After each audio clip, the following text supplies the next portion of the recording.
السلام علیکم، میں ہوں سمر عباس۔ پہلگام فاسٹ فلیگ آپریشن کے بعد بھارت نے حسب روایت بغیر کسی تحقیق کے انگلیاں پاکستان کی جانب اٹھا دی، جس کے بعد خطے کی فضا بدستور کشیدہ ہے۔ پاکستان نے بروقت اقدامات کر کے بھارتی پروپیگنڈے کو نہ صرف بے نقاب کیا بلکہ سفارتی اور عسکری حکمت عملی سے قومی بیانیے کو عالمی سطح پر مؤثر انداز میں پیش بھی کیا۔ آج اسلام آباد میں ایک اہم ان کیمرہ بریفنگ کا اہتمام بھی کیا گیا، جس میں وفاقی وزیر اطلاعات عطا تارڑ اور D G I S P R lieutenant general Ahmed Sharif نے سیاسی قیادت کو قومی سلامتی کی صورتحال، افواج پاکستان کی تیاریوں اور سفارتی کوششوں سے متعلق اعتماد میں لیا۔ گو کہ حکومت نے اس بریفنگ کو اندرونی اتفاق رائے کو مزید مضبوط بنانے کے لیے ایک بڑے قدم کے طور پر تعبیر کیا اور یہ موقف اپنایا کہ اس اجلاس کا مقصد قومی یکجہتی کو فروغ دینا اور تمام سیاسی قوتوں کو ایک صفحے پر لانا ہے، تاکہ پاکستان ایک مضبوط پیغام دے سکے کہ وہ متحد ہے۔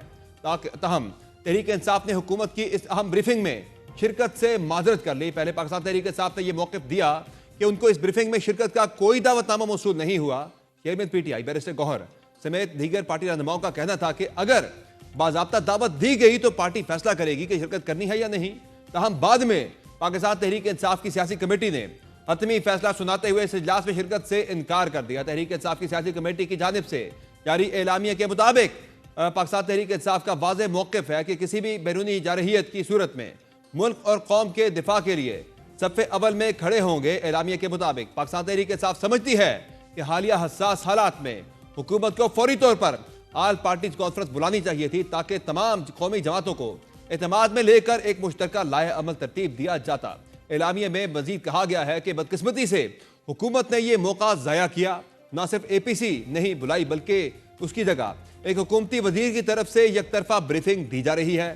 پاکستان تحریک انصاف کے مطابق چونکہ یہ محض ایک حکومتی بریفنگ ہے اور نہ اس میں کوئی قومی اتفاق رائے پیدا کرنے کی سنجیدہ کوشش نظر آتی ہے اور نہ ہی عمران خان جیسے اہم قومی رہنما کو شامل کرنے کی نیت ہے، اس لیے ہم سمجھتے ہیں کہ اس بریفنگ میں پاکستان تحریک انصاف کی شرکت ضروری نہیں۔ اعلامیہ میں مزید کہا گیا ہے کہ ان تمام عوامل کو مد نظر رکھتے ہوئے تحریک انصاف کی سیاسی کمیٹی نے متفقہ طور پر فیصلہ کیا ہے کہ پارٹی اس حکومتی بریفنگ میں شرکت نہیں کرے گی۔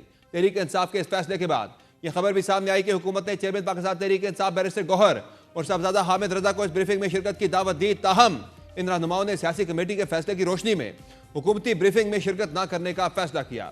وہ کہ آج تو تحریک انصاف نے اس بیٹھک کا بائیکاٹ کیا، تاہم اب کل کا دن بھی اہم سمجھا جا رہا ہے جب صدر مملکت آصف علی زرداری نے پاک بھارت کشیدگی کے پیش نظر قومی اسمبلی کا اجلاس بھی طلب کر رکھا ہے، جہاں اس اہم صورتحال پر بحث ہوگی۔ دوسری جانب اس کشیدگی کو کم کرنے کے لیے سفارتی فرنٹ پر آج اہم پیش رفت ہوئی، جب پاکستان نے باضابطہ طور پر اقوام متحدہ کی سلامتی کونسل کا اجلاس بلانے کے لیے اقدامات کا فیصلہ کر لیا ہے۔ حکومتی ذرائع کے مطابق نائب وزیر اعظم اور وزیر خارجہ اسحاق ڈار نے اقوام متحدہ میں پاکستان کے مستقل نمائندے کو سلامتی کونسل کے اجلاس بلانے کے لیے فوری اقدامات کرنے کی ہدایت دی ہے۔ اجلاس میں پاکستان نے باضابطہ طور پر اقوام متحدہ کی سلامتی کونسل کو بریفنگ دینے کا فیصلہ کیا ہے۔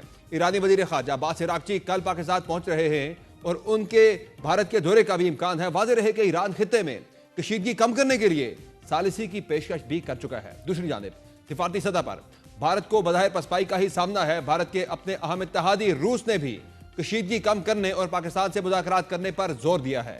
روسی وزیر خارجہ سرگئی لاروف نے بھارتی ہم منصب ایس جے شنکر سے رابطہ کر کے انہیں پاکستان کے ساتھ سفارتی سطح پر مذاکرات کی راہ اختیار کرنے کا مشورہ دیا ہے۔ روسی وزیر خارجہ کا کہنا تھا کہ شملہ معاہدہ اور لاہور ایگریمنٹ کی روشنی میں دونوں ممالک کو سفارتی راستہ اختیار کرنا چاہیے۔ انہوں نے کہا کہ ماسکو امن کا حامی ہے اور خطے میں استحکام کے لیے ضروری ہے کہ بھارت کشیدگی کو بڑھانے کے بجائے بات چیت کو ترجیح دے۔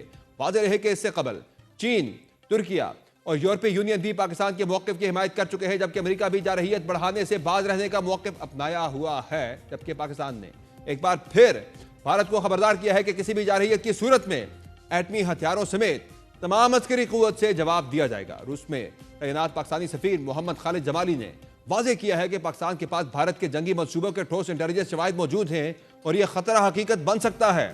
دفاعی جارحیت کے علاوہ بھارت آبی جارحیت، تجارتی اور معاشی جارحیت پر بھی بضد ہے، جس کا بھی بھرپور جواب دیا جا رہا ہے۔ بھارت نے پہلے پاکستان کے ساتھ تمام تجارتی روابط منقطع کیے، پھر ہر قسم کی درآمدات پر پابندی لگا دی اور اب اس نے پاکستان کے بحری جہازوں کو اپنی بندرگاہوں پر داخل ہونے سے بھی روک دیا ہے۔ پاکستان نے بھی سخت جوابی اقدامات اٹھاتے ہوئے بھارتی جہازوں کی اپنی بندرگاہوں پر آمد پر پابندی لگا دی ہے۔ وزارت بحری امور کے مطابق موجودہ صورتحال کے پیش نظر کسی بھی بھارتی فلیگ کیریئر کو پاکستانی سمندری حدود میں داخل ہونے کی اجازت نہیں دی جائے گی۔ ادھر لائن آف کنٹرول پر مسلسل 8 راتوں سے فائرنگ کے تبادلے کے بعد آزاد کشمیر کی حکومت نے ممکنہ بھارتی جارحیت کے خدشے کے پیش نظر 2 ماہ کا راشن ذخیرہ کرنے کی ہدایت جاری کر دی ہے۔ وزیر اعظم چودھری انوار الحق نے 13 حساس حلقوں میں ہنگامی بنیادوں پر راشن، ادویات اور مشینری کی فراہمی یقینی بنانے کے لیے 1 ارب روپے کا فنڈ بھی مختص کر دیا ہے۔ اس کے علاوہ حکام نے 10 دن کے لیے 1000 سے زائد دینی مدارس کو بھی بند کر دیا ہے۔ ایک طرف بھارت کو دفاعی، سفارتی اور معاشی محاذ پر سبکی کا سامنا کرنا پڑ رہا ہے، وہاں میڈیا کے محاذ پر بھی منہ کی کھانی پڑ رہی ہے، اور اب بھارتی میڈیا پر بیٹھ کر بھارتی سیاسی جماعتیں یا غیر جانبدار میڈیا نمائندگان سب کے سب پہلگام فاسٹ فلیگ آپریشن کی آڑ میں مودی سرکار کے سیاسی مقاصد کو بے نقاب کر رہے ہیں۔ کہا جا رہا ہے کہ بھارت میں اس بحران کو سیاسی مقاصد کے لیے استعمال کیا جا رہا ہے۔ اپوزیشن جماعت کانگریس کے رہنما نے ایک لائیو پروگرام میں نریندر مودی کی انتخابی تقریر کا ایسا ویڈیو کلپ چلا دیا جس میں وہ پلوامہ حملے کے بعد مرنے والے فوجیوں کے نام پر ووٹ مانگ رہے تھے۔ اس کے علاوہ جنگی جنون میں مبتلا بھارتی میڈیا بھی اس بار بھارتی عوام اور غیر جانبدار صحافیوں کی تنقید کی زد میں ہے۔ مختلف میڈیا پلیٹ فارمز پر بھارتی شہریوں کی جانب سے سیکیورٹی فیلئر کے حوالے سے بی جے پی کو تنقید کا نشانہ بنایا جا رہا ہے۔ موجودہ صورتحال میں پاکستان اپنی طرف سے ہر ممکن سفارتی، دفاعی اور میڈیا کے محاذ پر چوکنا ہے، اور عالمی برادری بھی پاکستان کے موقف کو مان رہی ہے۔ تاہم موجودہ صورتحال میں بھی ملک میں موجود سیاسی پولرائزیشن آج ایک بار پھر دکھائی دی، جب پاکستان تحریک انصاف نے اہم ترین بریفنگ میں شرکت سے انکار کیا۔ اس متعلق پروگرام کے پہلے حصے میں بات کریں گے، لیکن آگے چل کر آپ کو ایک بہت ہی ایکسکلوسیو انفارمیشن آپ کے ساتھ شیئر کریں گے کہ ایک بڑا سرپرائز پاکستان نے 29 اور 30 اپریل کی درمیانی شب بھارت کو دیا ہے۔ وہ سرپرائز کیا تھا، آگے چل کر اس کی ڈیٹیل آپ ساتھ شیئر کریں گے۔ پہلے بات کرتے ہیں ملک میں موجود سیاسی پولرائزیشن کی، جو آج بھی ہمیں نظر آئی ہے۔ اس والے سے پروگرام میں جوائن کیا ہے پاکستان تحریک انصاف کے رہنما شوکت یوسفزئی نے، جبکہ ہمارے ساتھ موجود ہے مسلم لیگ نون کے رہنما سینیٹر عفنان اللہ خان۔ بہت شکریہ شوکت یوسفزئی صاحب آپ کا، اور عفنان اللہ صاحب آپ کا اپنے پروگرام میں جوائن کیا۔ شوکت یوسفزئی صاحب یہ بتائیں کہ ایک اہم معاملہ ہے، اس وقت پاک بھارت تعلقات میں بہت زیادہ کشیدگی پائی جا رہی ہے، جنگ کا خطرہ ہے، بھارتی حملے کا خطرہ ہے، اور ایک اہم بریفنگ دی جا رہی تھی تمام سیاسی جماعتوں کو ایک قومی اتفاق کی رائے پیدا کرنے کے لیے۔ اس بریفنگ میں پاکستان تحریک انصاف نے نہ جانے کا فیصلہ کیا ہے۔ کیا وجہ ہے؟ عام معاملات سے تحریک انصاف کیوں جو ہے کتراتی ہے، گریز کرتی ہے؟ بسم اللہ الرحمن الرحیم۔ دیکھیں یہ فیصلہ تو پارٹی نے کیا ہے، اور لیکن اس کے پیچھے بہت بڑی ریزن ہے، وہ یہ کہ ہم تو یہ چاہتے تھے کہ آل پارٹیز کانفرنس بلائی جائے گی، جس میں ہر پارٹی اپنا نقطہ نظر پیش کرے گی، تجاویز دیں گی اور ایک اتفاق رائے پیدا کی جائے گی۔ لیکن یہاں پہ تو صرف وہ یعنی تارڑ صاحب کا جو ہے نا وہ بیان تو ہم روز سنتے ہیں، وہاں جا کے دوبارہ سننا پڑتا، باقی تو کوئی خاص فرق نہیں ہے اس میں۔ صرف عطا تارڑ صاحب نہیں تھے بلکہ نہیں بلا رہے آئی ایس پی آر بھی بریف کر رہے ہیں، اس میں دونوں سائیڈ کے جو ترجمان ہیں وہ بیان کر رہے ہیں، ساری صورتحال کو بریف کر رہے ہیں۔ میں یہ کہہ رہا ہوں کہ ان کا دیکھیں، میں یہ کہہ رہا ہوں کہ ان کے موقف کا تو ہمیں پہلے سے ہی پتہ ہے نا۔ آل پارٹیز کانفرنس بلانے کا مقصد یہ ہوتا ہے کہ ہر پارٹی جو ہے وہ اپنا نقطہ نظر دے دیتی ہے، اپنی تجاویز دے دیتی ہے، لیکن یہاں پہ آئی ڈونٹ نو کہ کیا وجہ ہے کہ اتنے بڑے اہم موقع کے اوپر بھی آل پارٹیز کانفرنس بلانے سے حکومت گریز کر رہی ہے۔ یہ تو حکومت سے پوچھنا چاہیے نا کہ اتنے بڑے اہم موقع کے اوپر آپ پارٹیوں کو کیوں نظر انداز کر رہے ہیں، سیاسی لیڈرشپ کو آپ کیوں نظر انداز کر رہے ہیں۔ ٹھیک ہے، ہم الحمدللہ ہمارا جو دفاعی اصل میں جب وہ اے پی سی کی بات کرتے ہیں تو آپ فوراً پہلا مطالبہ کر دیتے ہیں کہ خان صاحب کو لائیں اے پی سی کے اندر، تو پھر ظاہر ہے پھر اے پی سی وہ پھر کیسے بلائیں؟ آپ کی پہلی شرط ہوتی ہے کہ اگر آپ نہیں حالات ایسے ہیں، وہ کہہ رہے ہیں کہ آگے میں عرض کروں، دیکھیں یہ بات کریں، دیکھیں اگر آپ نے قومی یکجہتی کے لیے یہ بلانا ہے، اور قومی یکجہتی آپ کو پتہ ہے کہ تب ہوگی جب عمران خان ہوں گے اس کانفرنس کے اندر، تو اس کے بغیر تو یکجہتی نہیں ہو سکتی نا۔ آپ 2019 میں بھی حالات بہت ہی کشیدہ تھے، اس وقت تو بھارتی اب نے تیارہ گرا دیا ہوا تھا، تب بھی خان صاحب ان کے ساتھ نہیں بیٹھے تھے آ کے۔ آج خان صاحب کیسے آگے بیٹھیں گے؟ وہ تو آنے کو تیار ہی نہیں ہوتے۔ پارٹی کے سیکرٹری موجود ہیں، پارٹی چیئرمین موجود ہیں، پارٹی کے سیکرٹری جنرل موجود ہیں۔ دیکھیں اس وقت ایک دبنگ لیڈرشپ تھی ملک کے اندر، اور دبنگ لیڈرشپ فیصلے بھی بیٹھی بھی نہیں تھی۔ آج آپ دیکھیں کہ شریف فیملی کی آواز بھی نہیں نکل رہی ہے، شریف فیملی کی آواز بھی نہیں نکل رہی ہے۔ آپ مجھے سنائے نا مریم نواز کے کوئی سٹیٹمنٹ بتا دیں، نواز شریف صاحب وزیر اعظم اس وقت شہباز شریف صاحب ہیں، یہ چیزیں ایسی ہے۔ جی شہباز شریف صاحب بھی کوئی فرنٹ فوٹ پر نہیں بول رہے ہیں، اسحاق ڈار کو آگے کیا ہوا ہے، تارڑ صاحب کو آگے کیا ہوا ہے۔ صحیح، ہم اصل چیز کیا ہے؟ دیکھیں اگر آپ نے نیت صاف ہے، قومی یکجہتی کرنی ہے، تو آپ سیاسی پارٹیوں کو بلائیں نا، ان سے تجاویز لینا، کیا ان کو بالکل ٹھیک ہے سنانی ہے تو وہ تو ویسے بھی وہ تو جو بتائیں گے وہ تو آلریڈی آ جائے گا، الیکٹرانک میڈیا کے اوپر بھی آ جائے گا، میڈیا کے اوپر بھی آ جائے گا، ہم دیکھ لیں گے۔ بہرحال ایک لازمی نہیں کہ وہاں پہ آپ کیا بریفنگ لے کر آتے ہیں، ایک میسج جاتا ہے قومی یکجہتی کا۔ تو افنان اللہ صاحب، کیا وجہ ہے وزیراعظم صاحب خود اپوزیشن کو اعتماد میں لینے سے کیوں گریز کر رہے ہیں؟ اے پی سی اگر ہو جاتی تو وہ زیادہ بہتر فیصلہ نہ ہوتا، اور وزیر اطلاعات کے ذریعے اپوزیشن کو بریف کروانا، چلے D G I S P R تو وہاں سے آئیں گے، ترجمانوں کے ذریعے جو ہے اگر خود وزیراعظم اعتماد میں لیتے ساری اپوزیشن کو تو وہ زیادہ افیکٹو نہ ہوتا؟ جی بسم اللہ الرحمن الرحیم۔ دیکھیں پرائم منسٹر صاحب نے جو ہے وہ ایک دفعہ نہیں بعض دفعہ یہ تقریر کی ہے۔ آپ بے شک ان کی یہ جو کاکول والی سپیچ اٹھا کے دیکھ لیں جس میں انہوں نے بڑے سخت الفاظ استعمال کیے ہیں۔ اس کے علاوہ کل نیشنل اسمبلی کا اجلاس شروع ہو رہا ہے، وہاں پہ تمام پارٹیز کی نمائندگی ہے، وہاں پہ تمام جو لیڈران ہیں وہ آ کے اپنی جو ہے وہ تقریریں بھی کریں گے، اور اپنی جو بھی ان کی جو ان کی سوچ ہے وہاں پہ اس کی نمائندگی کریں گے اپنی پارٹی کی سوچ کی۔ اس کے علاوہ اسحاق ڈار صاحب جو ڈپٹی پرائم منسٹر ہیں، انہوں نے سینٹ کے اوپر ایک بڑی زبردست سپیچ کی اور بڑی دبنگ سپیچ کی، اور پورے پاکستان نے اس سپیچ کو سنا، اور خالی انہوں نے نہیں کی، ان کے علاوہ باقی پارٹیوں کے لوگوں نے بھی سپیچ کی۔ اب یہ اس میں کہہ دینا کوئی کہ شک نہیں ہے، دیکھیں میں اس میں کوئی شک نہیں ہے افنان صاحب کے جو حکومت پاکستان کا موقف گیا ہے وہ بڑا اسٹرانگ موقف گیا پوری دنیا کے اندر، اور جو پرٹیکولرلی جو وزیراعظم نے آفر دی کہ آئے تحقیقات کرتے ہیں، اس سے بھارت کا بیانیہ کافی کمزور پڑا ہے، اس میں کوئی شک نہیں ہے۔ لیکن جو اہم معاملہ اس وقت ہے جو زیر بحث وہ یہ ہے کہ کیا وجہ ہے وزیراعظم خود اپوزیشن سے بات کرنے سے کیوں گریزاں ہیں؟ آپ نے وزیر اطلاعات کو بھیج دیا کہ جائے جا کے اعتماد میں لیں، تبھی طریقے صاحب نے بائیک آؤٹ کیا ہے۔ دیکھیں بات یہ ہے کہ تحریک انصاف کو اگر یہ بات ٹھیک نہیں لگ رہی تھی کہ وہاں پہ جو ہے وہ فیڈرل منسٹر اور D G I S P R ہے، تو وہ اپنی کسی پارٹی کی جو اپروپریٹ لیڈرشپ ہے ان کو بھیج دیتے۔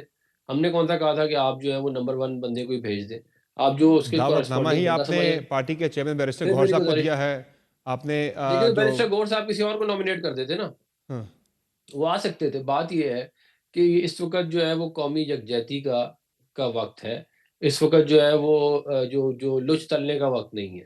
یہ لچ تلنے والی حرکت ہے کہ آپ کہیں کہ جی اس میں نہیں بلایا تھا، ایسے نہیں کیا تھا۔ بھئی آپ کی نمائندگی سینٹ میں بھی ہے، آپ کی نمائندگی نیشنل اسمبلی میں بھی ہے، خیبر پختونخوا کی اسمبلی میں۔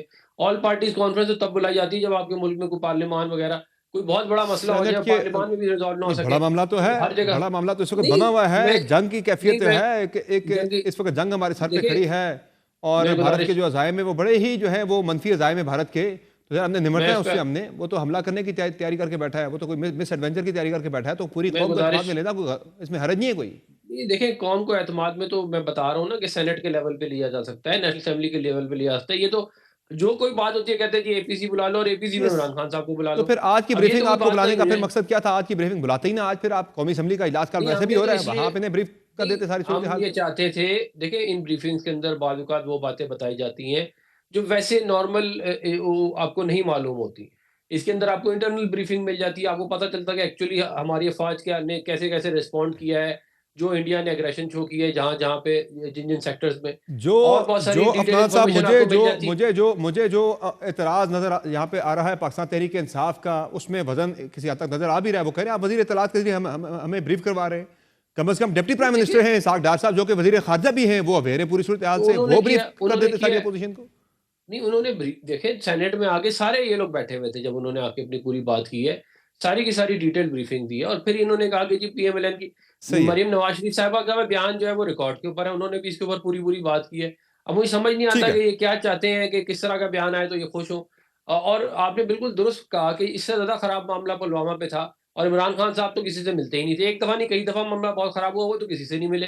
اب ان کی خواہش ہے کہ انہیں باہر نکال کے جو ملایا جائے، اب یہ بھی کوئی بات ہے؟ صحیح ہے۔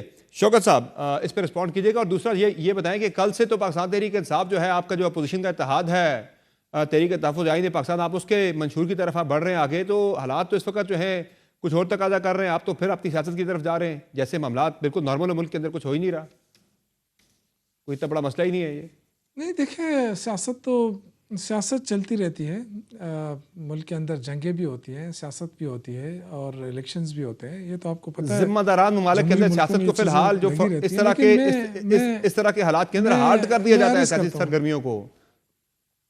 میں بالکل اگر دیکھیں نا، میں جو عرض کر رہا ہوں کہ انہوں نے کہا کہ ہم اسمبلی میں